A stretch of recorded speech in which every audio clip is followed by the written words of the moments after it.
this panel here, opening panel, I think we're building a little bit on the themes we've heard yesterday. And there were a couple of things yesterday that just stuck in my mind. One is this question of like, are we moving fast enough? Are we moving slow, too slow, too fast? And I was just thinking, well, a lot of people are moving right now. So if we are not moving, we're not necessarily getting left behind because maybe they're moving in the wrong direction, but we're not shaping where the field is moving. And so I think we don't really have a choice to be moving in some direction and making up our minds on where we want to go. And I also think colleges and universities are too important in deciding the future of AI that they can be sitting on the sidelines right now. And then secondly, and that's something that I really love about this convening, the other thing that I love is, often things like AI feel so abstract. And it's like they get decided somewhere else. Someone else is making these decisions. We can comment, but if you look at the people in this room, and I did a little back of the envelope math, just the people on this stage in your work, you touch directly about 500,000 students in the US today. That's 500,000 students just on this panel. Now, if we add all of you in this room, we're talking about millions of students. So this room here can make decisions and can take action that really will affect the future of higher education and the future for millions of students. And I invite you all to kind of think with that ambition and that level of vision. And let's figure this out together and then take action.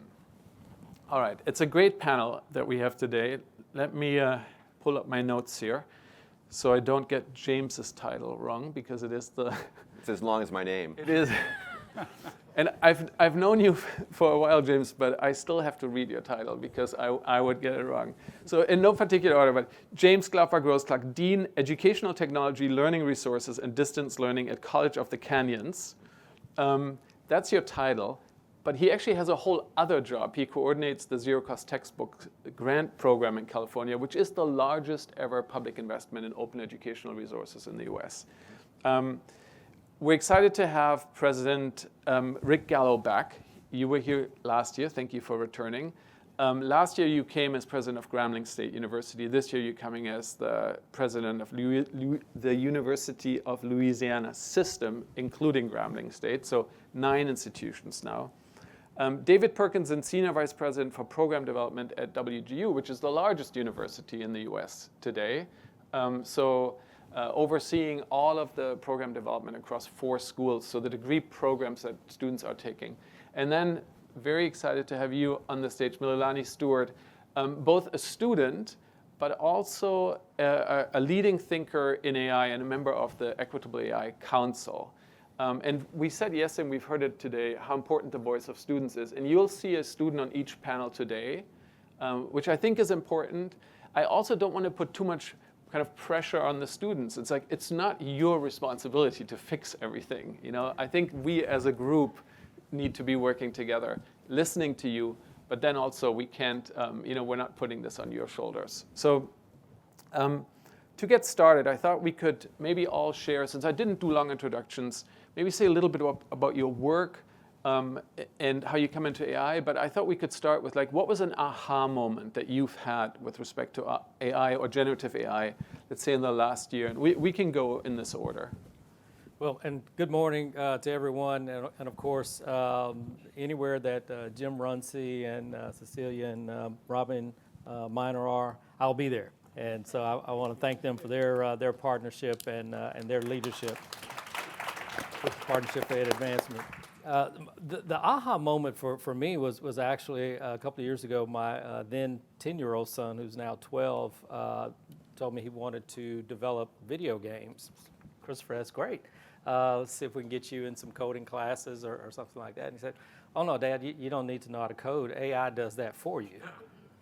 Mm-hmm. And that really was the moment that the light bulb went off for me. And I'd hate to disappoint Larry and Trey Green and Dr. Rao from Grambling, who thought I really had this whole AI thing figured out long before that. But it really took conversations with my sons, who are now 11 and 12, and a niece who was in 10th grade, just understanding how widely they have begun to use AI and how we as higher education leaders needed to make decisions that would prepare us for this generation of students who were going to come with a level of curiosity and skills that we might not currently be able to manage. So that has really driven me. And of course, I'm a huge fan of Ricky Bobby, and want to go fast, and either you're first or you're last, right? And so whether it was making decisions to pursue a digital library at Grambling versus a traditional when that opportunity arose, or other things, I believe that adopting and getting out ahead of, especially where technology is concerned, is important for higher ed leaders. Whether you fully understand the technology or not, we are in a position to drive this work, and we have to be out front.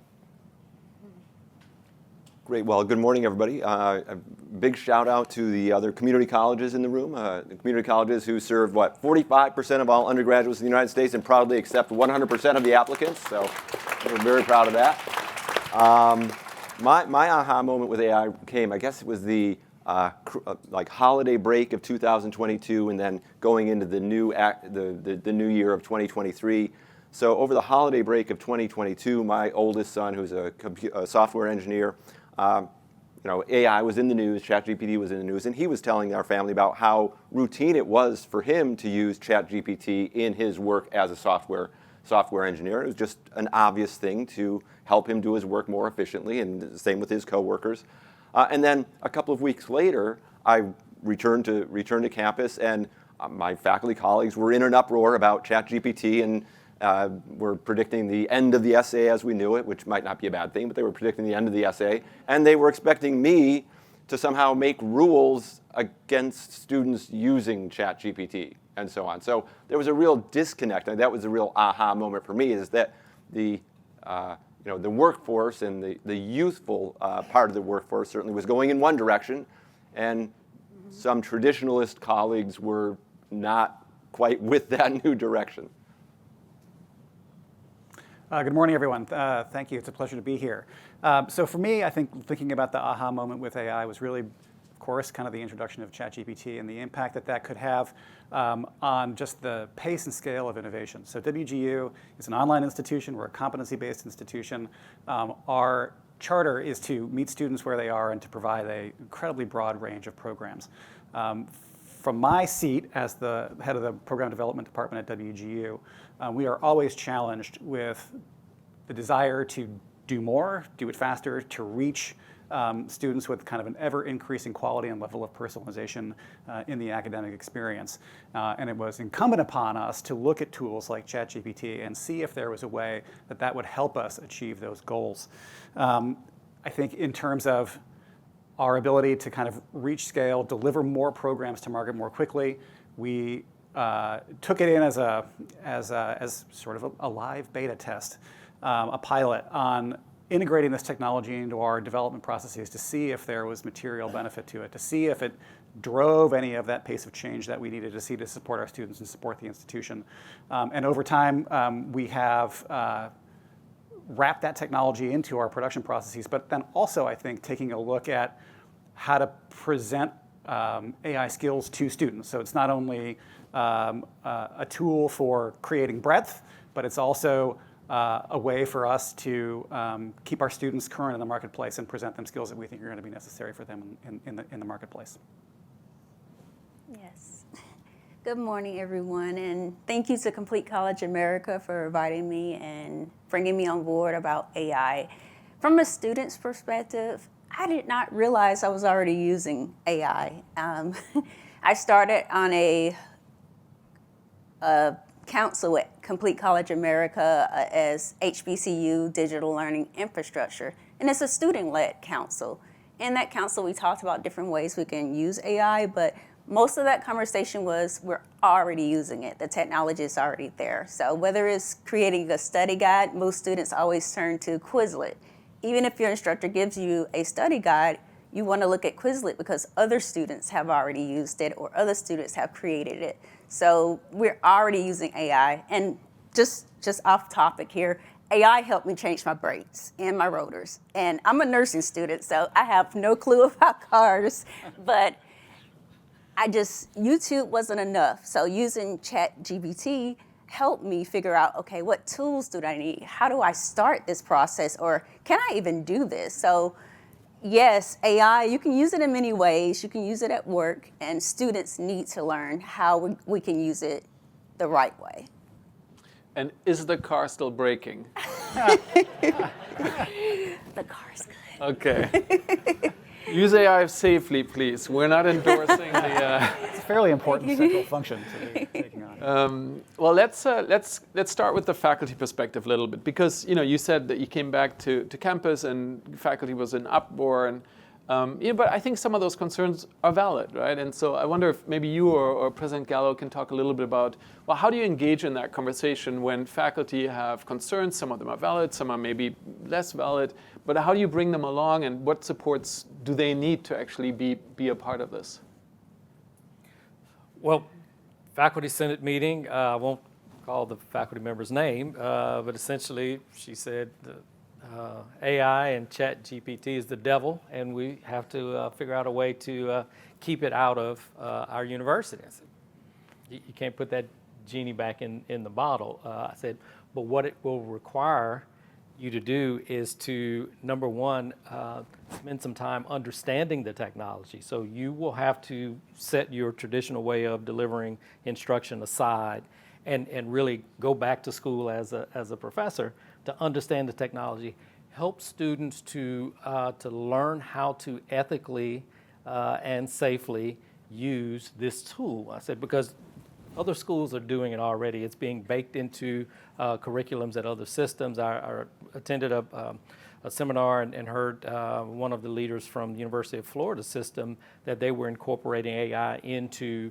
all of the different programs. And so for me, the message was, we can't outlaw this. It is going to happen. So you already have plagiarism policies in place. If a student turns something in that's not their original work, it's plagiarism. You don't have to go and reinvent that, but it's going to take some time for you as a faculty member to, number one, understand the technology and to be able to instruct our students on how to appropriately and ethically and legally use it.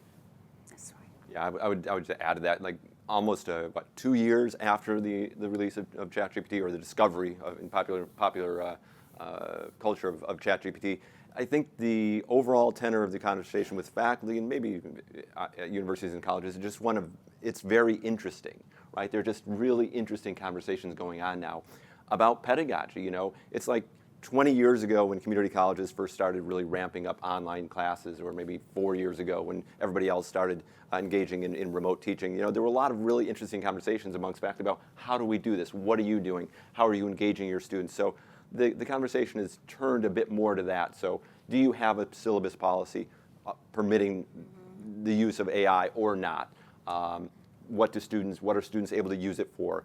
I see a big difference of opinion between faculty who teach the trades or career technical education, which it's obvious that you would use these tools to get you access to the most current information, where some of our commercial materials are out of date, and a gulf between the humanities professors or the traditionalists in the English department. So that's a really interesting conversation. Then also in the realm of creating instructional materials, you've got some great conversations, or interesting conversations going on at least. Of course, it's a no-brainer. It's efficient to utilize AI tools to generate the first draft of a new textbook, or the first draft of your PowerPoint slides, the first draft of your lecture. That makes perfect sense in terms of efficiency.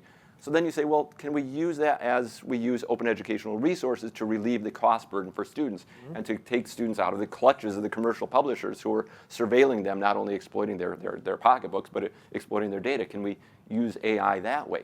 Well, sure, on the one hand, but on the other hand, we're keenly aware of the biases inherent in generative AI, and the AI is only as unbiased, or is as biased as the corpus of information on which it's built. So we know that most of our information in traditional academics is based on people who look like me, and not based on people who look like the rest of the world, right? So how do we infuse instructional materials that we might create with generative AI with the same care and ethics that we use in open educational resources, and keep the humans there? So again, overall, I think the conversation is really interesting right now amongst the faculty.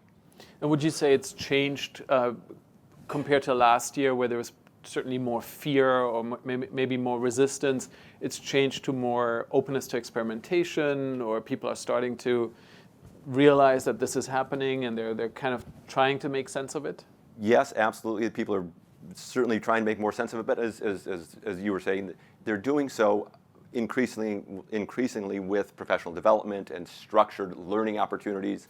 I think we can all count the number of emails we get in our inboxes every day from some company that wants to sell us a new training module on learning to teach with generative AI. One of the things that I'm most excited about is a collaboration that we have, my institution has, and California Community Colleges has with Carnegie Mellon University, SUNY, and UNCF to develop a national training program that will be openly licensed to help instructors from broad access institutions learn to teach with generative AI. And we're doing that with one of the approaches that we see in open educational resources, and that is co-creating with faculty from these systems, not telling them what they need to learn, but rather working together to discover what they need to learn to teach effectively in the real classrooms of broad access institutions.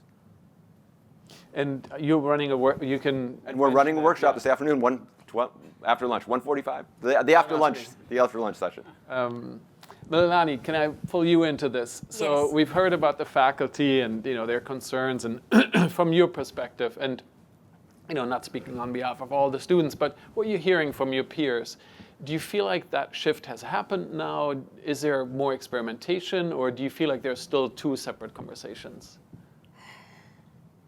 It's two separate conversations, but going back, if I could, to the faculty part of it, there is a professor at the University of Alabama at Birmingham, and she has a different approach. She encouraged the students to use things like ChatGPT, and the purpose of it is to not only see that there could be error, but also teach the students to understand the why. So you can get answers from it depending on how you say it. Of course, it only can give you what you give it, but as a student, you need to know the why. You need to know, okay, it's giving you this answer, but is it the best answer, pretty much? So from a faculty perspective, by her giving the students that, it encouraged us to understand it's only in limitations what it can do and the accuracy with it. But from a student perspective, some students don't know about it. Some students, in my case, just had no clue that they were already using it. But I think it's important to look at it can only do what the user tell it to do in some cases. And back to what you were saying about just for me, having the Southern accent and talking to Siri or ChatGPT, it doesn't always recognize what I'm saying. So making it more efficient and equitable for everyone that's using it is the part that students want to make sure is they're not being left out. And they're part of the conversation from the beginning, not once it's created, not once you need a survey, but just from the beginning, so we're not being left out, because it really impacts the learners as well as the faculty members. Yeah, that actually, what you're talking about sounds to me almost like innovation in pedagogy, right? The faculty members are starting to teach differently, which reminds me of the keynote yesterday where Richard Culata asked a very good question about what should we change and what should we stop doing, I think was roughly the question. I don't know if, he's. And so maybe going to you, David, since you're overseeing a large group of people who are constantly redesigning, reinventing programs, which includes, I think, also guidance on how you would teach those materials and how students would learn them. Are you seeing this as a moment of opportunity where you're saying, well, actually, we have these age-old ways of doing certain things. ChatGPT and generative AI is putting some pressure on that, but maybe that's a good pressure. Is that happening already, or are you starting to see that happening? Oh, absolutely. I mean, I think the pressure that's on us to reinvent ourselves constantly is always there.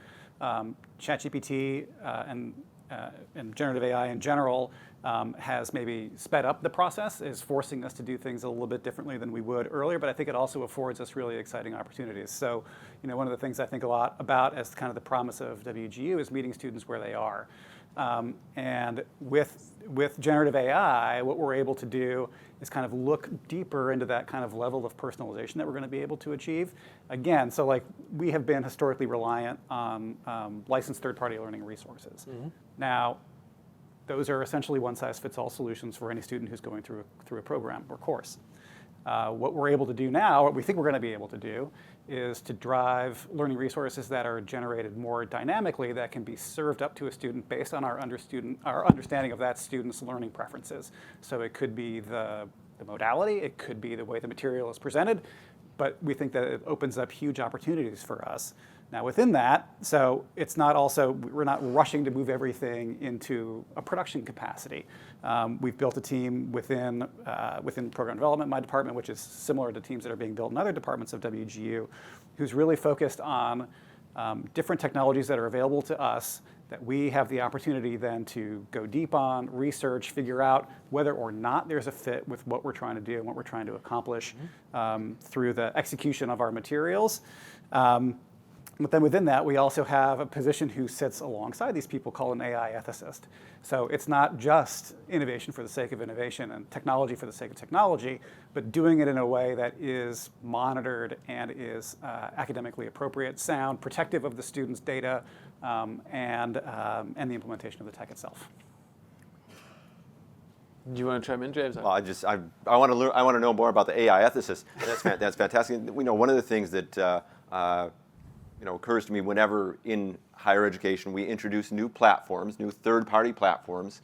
I hope that we're reading the terms of use and end-user license agreements, and we're educating our students about how to do so. We heard last night at dinner that only 10% of Harvard students were using the version of ChatGPT that the university made available to it because they didn't want the professors to know what they were doing with ChatGPT. But that means that these students trust this third-party company more than they trust the university, and it makes which is problematic in and of itself. But it makes me wonder about how much guidance students there or anywhere have received, again, about how to read the terms of use, how to read the end-user license agreement, so that we know if our students are giving up their IP, if we know whether our students understand that, whether we understand that our students are being subjected to yet more surveillance and yet more data extraction and exploitation.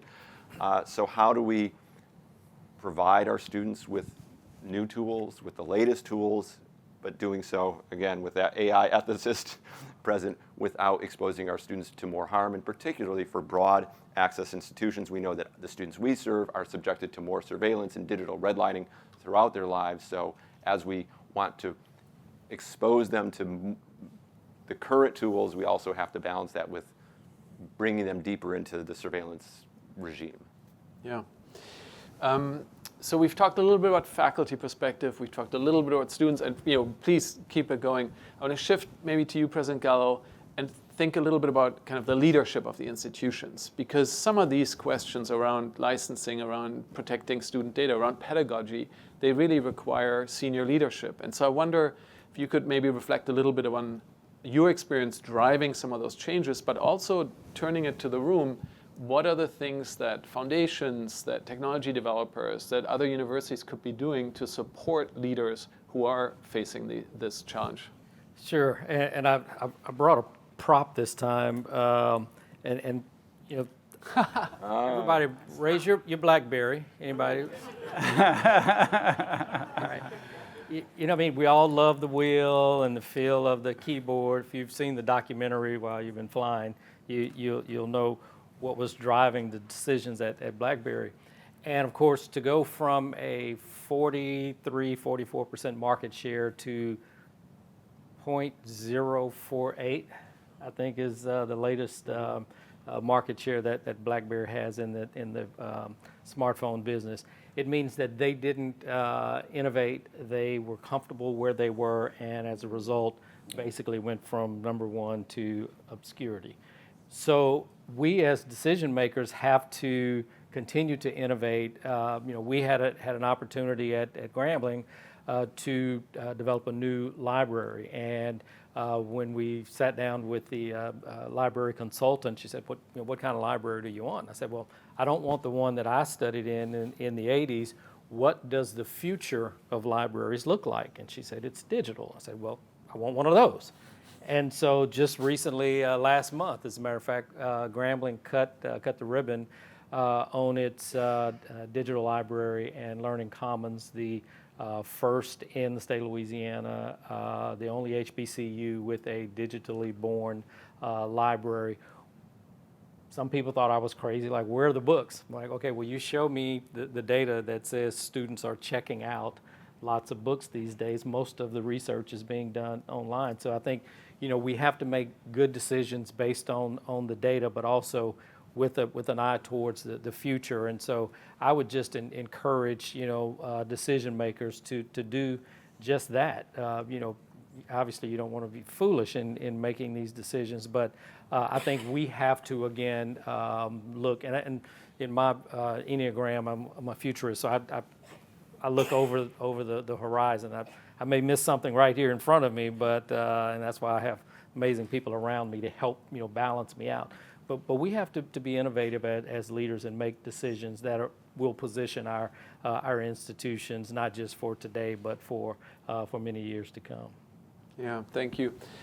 Quick preview. So we are going to open it up to questions, and maybe a little bit different from yesterday. I do like the idea that at the end of the question there should be a question mark. But I think it's okay to share a little bit also opinions and perspectives, right? We don't want to have people talk for 5 minutes, but don't feel like you have to ask a super quick question. If there's a story you want to share that resonates with this, feel free to also use that opportunity. We'll take about 10 or 15 minutes for questions. But I want to ask one or two maybe questions to you to round this out. One is, for me, what's the role of collaboration? Both collaboration among institutions, collaboration between students and faculty, between institutions and technology vendors. How are you thinking about collaboration writ large, taking this in any direction you want, in order for us to kind of make sense of this as a community? Whoever wants to go first. David? Sure. Okay. I guess it'll be me. So I think looking at WGU our structure is unique. I think one of the things that we did early on was recognize that AI was going to have significant impact on every element of the institution, and then brought a group of leaders together from across all the university to identify points of collaboration, to centralize functions, to create policy and best practices, and acknowledge things like data awareness and data policy as being centrally important to the future of what it is that we were going to execute. We jumped into that really early on, put best practices in place around AI tools, AI consumption, AI usage, that has really helped focus the work that we do, and made a centralized function that sort of has kept things organized, a little clean, and a little bit under control. I'll brag for a minute about the approach the California community colleges are taking, thanks to our state chancellor, Sonia Christian. She and her team are supporting many different types of initiatives around teaching with AI and using AI to improve operations, using AI to do research, without sort of saying that this is the one approach that we should be taking.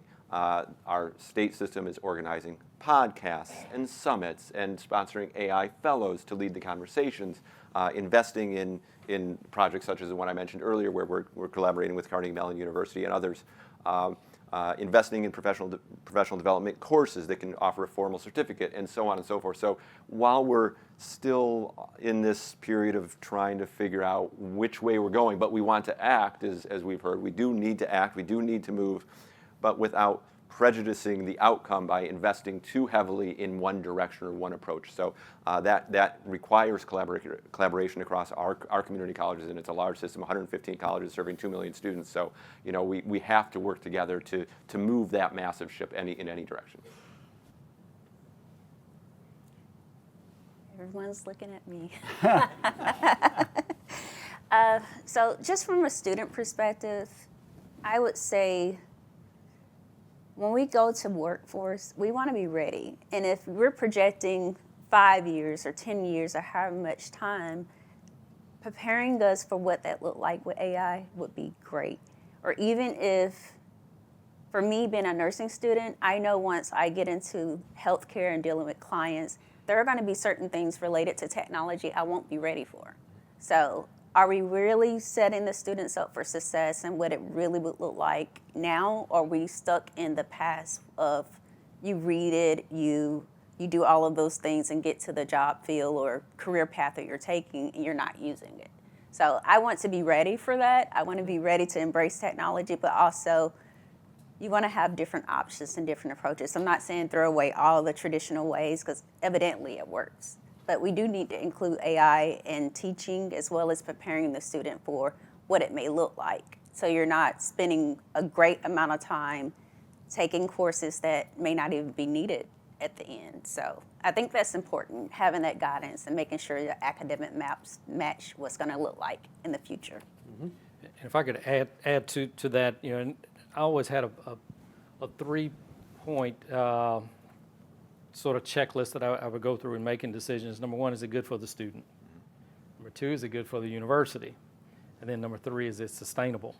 And there are times that there are decisions that we can make that absolutely benefit the students to the detriment of the university, and vice versa, right? And so for me, it was always important that we would make these decisions in such a way, again, that the student benefits, that the university benefits, and that it's something that's sustainable. And for those of us who went through this COVID period, I mean, everybody had an offer for some product, whether it was mask or hand sanitizer or some other software solution, but many of those offers of assistance were not sustainable. And so again, that was so those were all always, and I continue to utilize those in decision making now to to make sound decisions. Great. So we'll open it up to the floor. There's a question there already, and we're going to have mics coming around.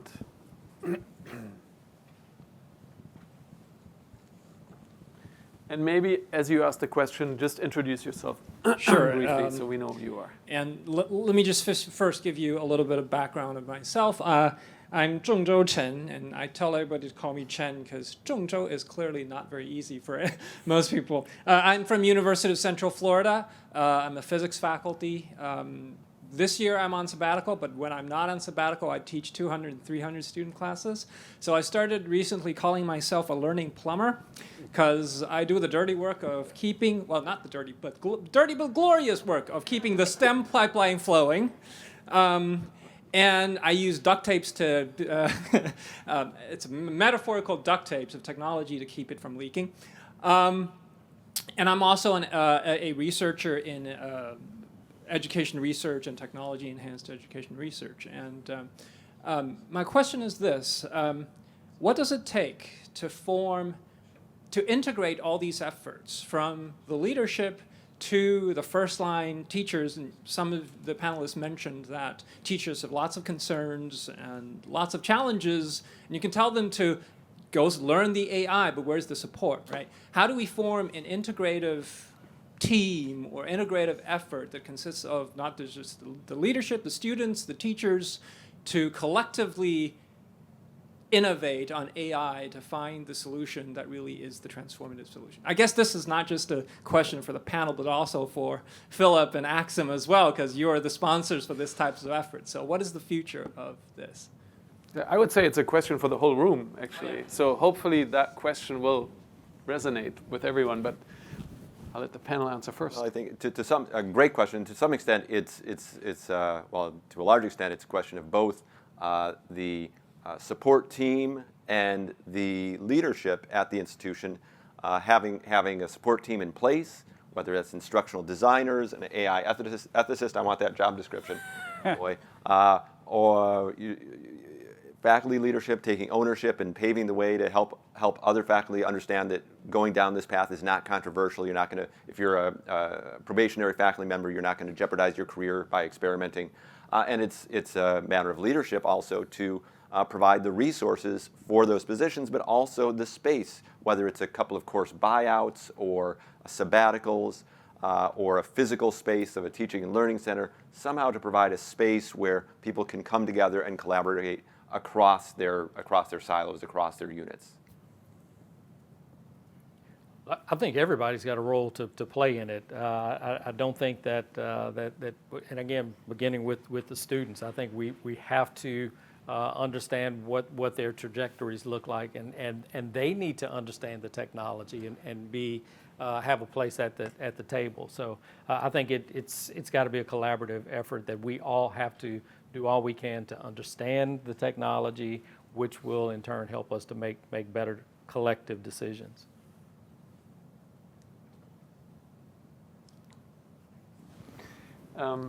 Lots of, Danifa, you want to go next? And then we'll have someone in the back there. Thank you, panelists. Danifa Wilson, College America. This question is actually for Mililani. I had the pleasure of watching some of the students go through a pitch competition and talking about the ideal student experience using AI and all these technological innovations. Can you talk to us a little bit more about what students were saying, how they want to experience it beyond the classroom? Yes, thank you for the question.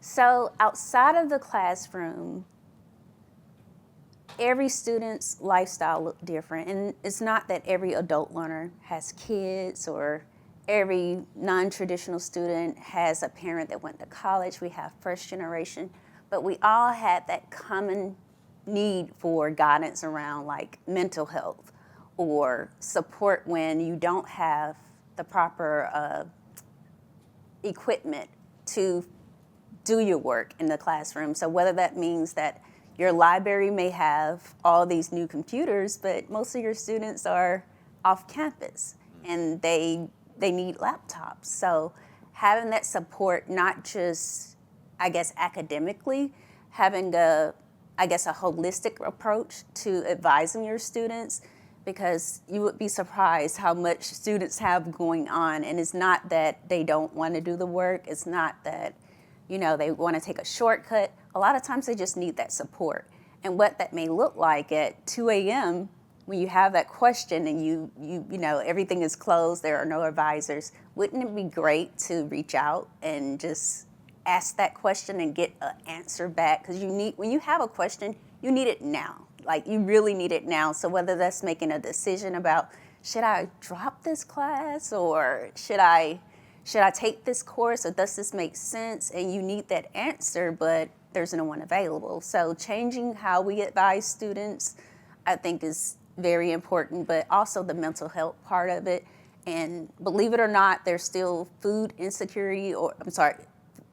deserts in certain areas where the colleges are. So what that look like on the weekend, those students don't have access to food and they also don't have a computer because the library is closed. So it's important that, I guess, as we move forward with technology, not only looking at the academic side of it, looking at how we can help with mental health or how we can help that student that may not have childcare.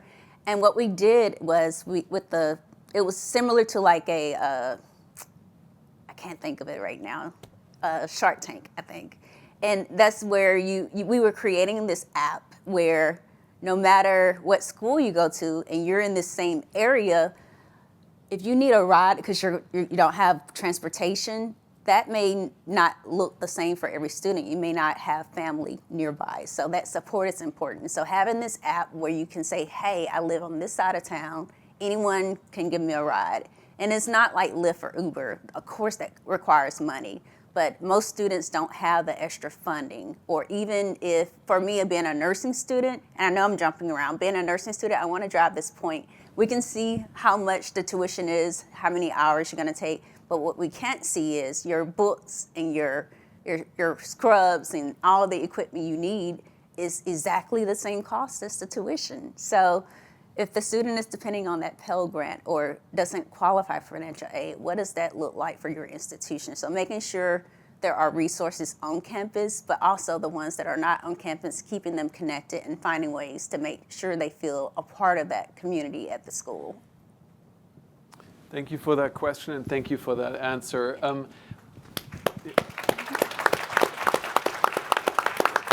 Maybe one quick reflection I'll add to this, which is I think it's great to both remember that every student is different and unique and has a story, And also that every institution is different and unique and has a story and has background, and that there isn't really one size fits all solutions here that we should be looking for, like the perfect solution that everyone is going to use.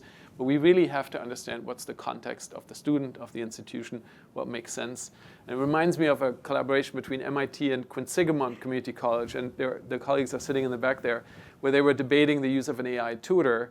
And it was about the time when people would be using the tutor. And the MIT students, yeah, well, everyone's living on campus. They're always online. It's like constant 24/7.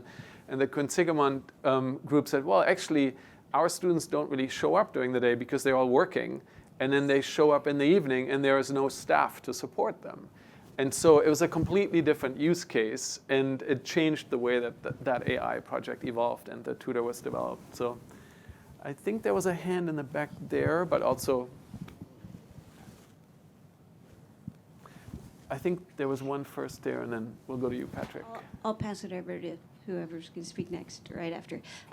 So Maria Langworthy, I want to make a quick plug for what Mililani said. We have a session this afternoon where we're building an AI LLM-based product that's very similar to what she was just talking about. But my question is, some reflections on the discussion. So coming from a tech corporate background, I know the challenges of hiring someone that's fresh out of school. And what happens is in school, they're taught to do what they're told, what the instructional design is. We get them on the recruiting side, and somebody gets a job, and they say, what should I do? They're expecting us to tell them what to do. And we say, I don't know, here's the problem. You go figure it out. And we need students to learn that agency right up front. And tools like generative AI create the opportunity for students, and we see it everywhere, that they are taking that agency to learn how to use the tools. We've already seen that they're the fastest adopters.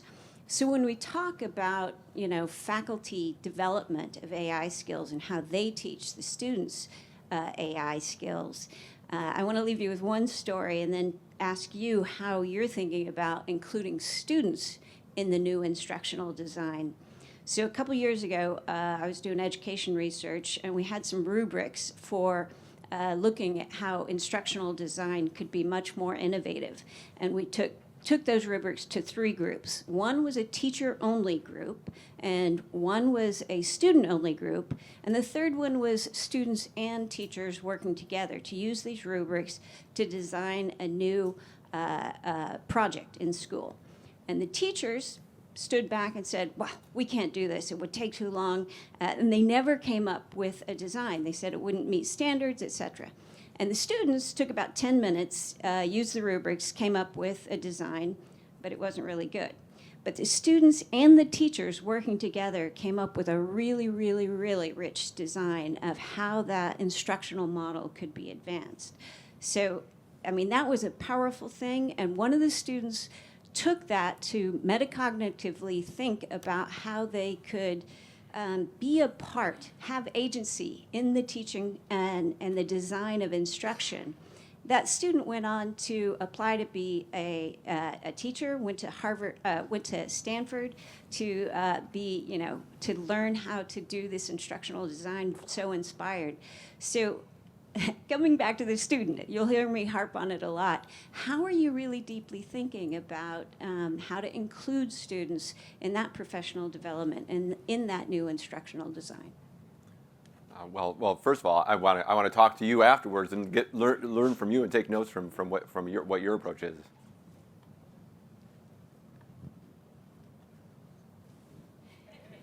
Yeah. Yes. That's a very long question, a very quick answer.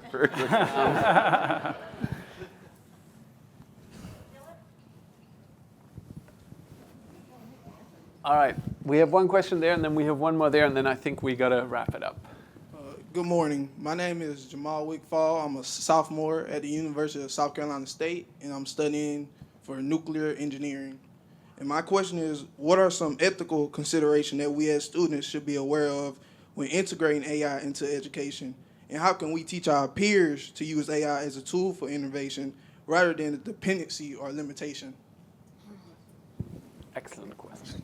So I think, number one, we're all trying to figure out where to find these AI ethicists, right, to bring on board. And again, that's why it's so important that all across the board, we all better understand and use the technology so that we can, so we, faculty and others, will be in a better position to help guide students through. But students also have a responsibility to dig in, kick the tires, whatever cliche you want to use, so that you can help perhaps some of your, what was the term that was used, more senior faculty who may not have a bend towards the technology to better understand, maybe the student teaching the teacher how to better understand the technology. But again, it has to be collaborative, one side pushing it without the others being involved. And you as a peer leader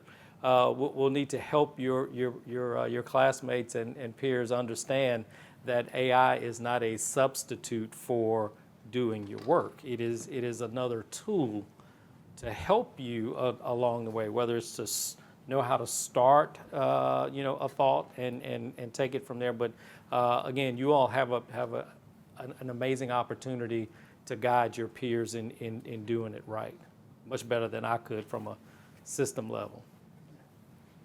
I would just add I would encourage you to read the policies of your institution and the policies of the private commercial platforms that your institution asks you to use. Probably your institution has a policy that protects your data when it's institutional data. It protects the data of the employees when they're engaged with the institution. But when your institution asks you or your professors tell you to use a platform that is private, third party, those policies probably don't protect you despite your institution perhaps thinking they do. So read the policies, read the terms of use, and ask questions about whether your institutional policies actually do protect you. I think that's the right thing, but as someone who's probably never read the policies of the institutions that I was a student at, I do wonder if maybe we can do a little bit more. I think there's a workshop in the afternoon about AI sandboxes by Elizabeth Riley, who's in the back there. And I think one of the remarkable things about those sandbox projects, and Clara is here, who's running a sandbox project at Harvard, is that these institutions are negotiating terms with the technology vendors that protect the students. And I think that is something that we could be sharing, right? Because ASU and Harvard have a lot of lawyers, have a lot of experts who can engage in this work, and also have a lot of power to actually negotiate with the technology vendors. Maybe a smaller institution does not have the same capacity. Maybe there are ways for us to share kind of what should these agreements look like, what are the terms that are acceptable and not acceptable, so that the institutions in that community can also, I think you should still read the policy. I will read it too in the future. But it would be great if our institutions could also do more to protect us, I think. Anyway, I think that's it. President Gallo's BlackBerry was buzzing, so I know he needs to go. But one quick last question from Patrick.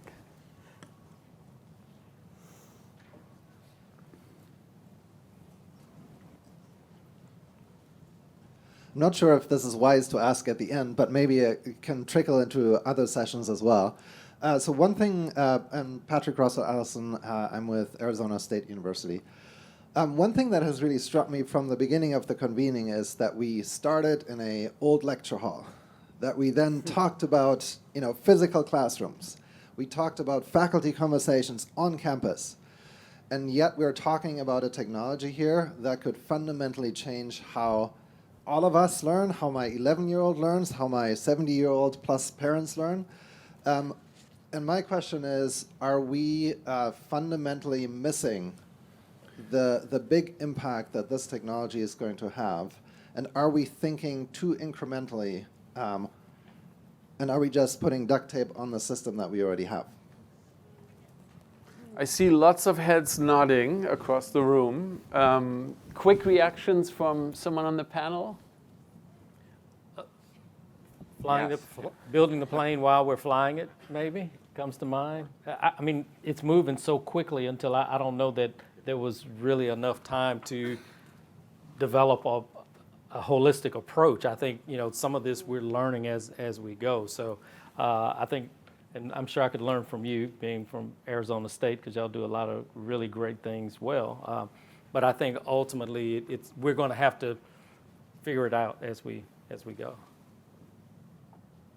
And I will say that many of the workshops, I think, are leaning in what is possible in the future. Thank you so much, and we'll keep talking.